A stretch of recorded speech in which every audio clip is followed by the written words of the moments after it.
then you need a purpose that is worth struggling all the way back up that dark hole that you might be in. Without this purpose, this is why people give up and say, screw it, I don't want to live anymore. I don't want to deal with all of this garbage. They get so overwhelmed and crushed by the gravity of their situation that they just aren't strong enough to do anything about it. But you see, that purpose, that vision, is what sparks the life within you. It inspires you and motivates you to live. But if you have nothing to live for, what are you going to do? Nothing. We don't ever really stumble upon success, but we can very easily stumble our way into hell, because success requires awareness and consciousness, and self-destruction is often a result of our unconsciousness, our lack of awareness. And so we find ourselves in hell because we were not paying attention to the thoughts and the actions that were leading us there. We never stopped long enough to really see the suffering that we were creating. That is what happens sometimes when we move too fast. We don't stop around and look for a while, because it is very difficult to continue engaging in bad habits and self-destructive behavior when we are always in a state of self-reflection. When we reflect upon ourselves, we more easily become in tune with how we feel, with what is happening. And so if you engage in a certain type of behavior, when you self-reflect, you can see, wow, this made me feel really bad. But if your focus is always just kind of on to the next thing, then you kind of ignore how you feel. You ignore the suffering, and so it never stings long enough for you to change. Because whether we like it or not, we are in this animal body, and suffering is the greatest motivator, which is why if you are at rock bottom, you have the greatest opportunity, more than just any average person, because these low places can pave the way for high mountains. The contrast from the darkness to the light, from suffering to freedom, from hell to heaven, becomes greater, and so our experience is more alive.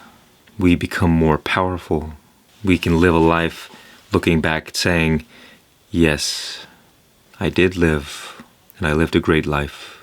And it is those people who live lukewarm or white bread who never really have much to talk about, much to reflect on, much to look back and revel in.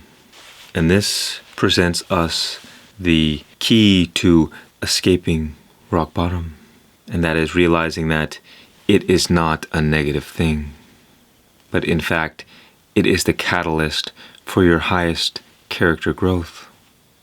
This is your moment in which you will become the greatest person, the greatest version of yourself, but only if you make the decision to change. The moment you lose hope, the moment the whole game is over, because you lose the desire to make things better. So as long as you have one thing that you're fighting for, one thing keeping you alive and striving you forward, that is enough. Often what it is that we need something greater than ourselves, whether another person or a cause. Think about it this way. You at rock bottom will have the opportunity to teach others how to escape it, like I am doing right now. And there are people out there in this world who will never leave rock bottom.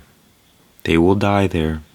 And your message, your unique experience could save them. Now imagine if it was even only one person. How much of a difference could you make in that person's life? How grateful would that person be?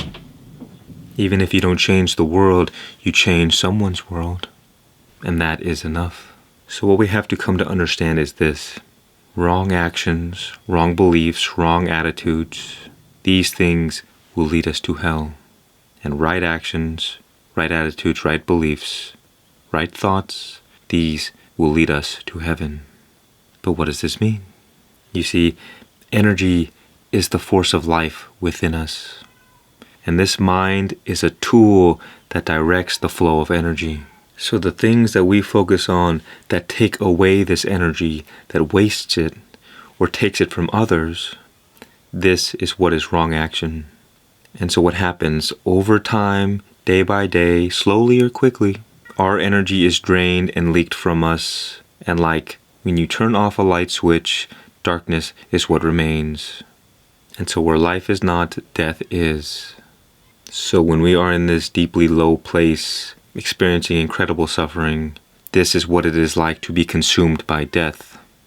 So we have to develop the awareness of the things that are leading us to hell.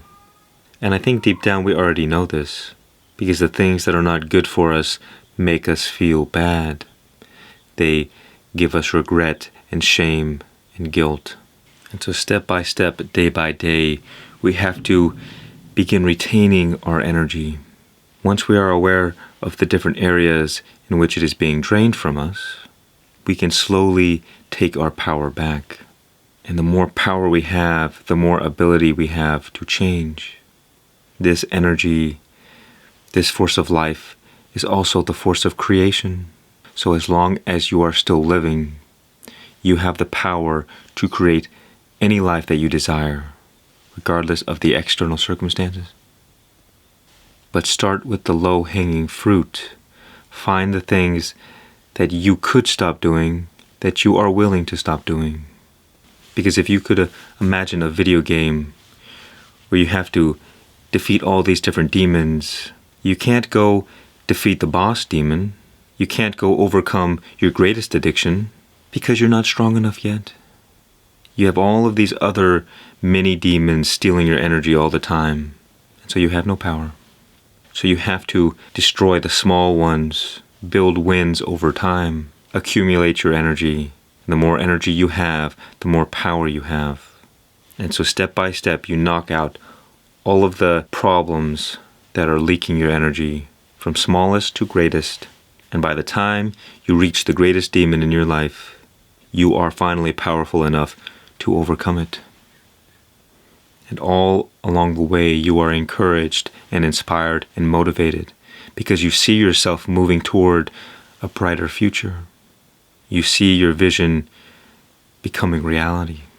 So start today with the easiest thing that you can do. And the best return on investment I've ever seen in my life is exercising first thing in the day, or at least early on. Because when you can move, you can circulate the energy. You can start the day in a positive way. And you have greater power to take your attention away from things that are stealing your energy.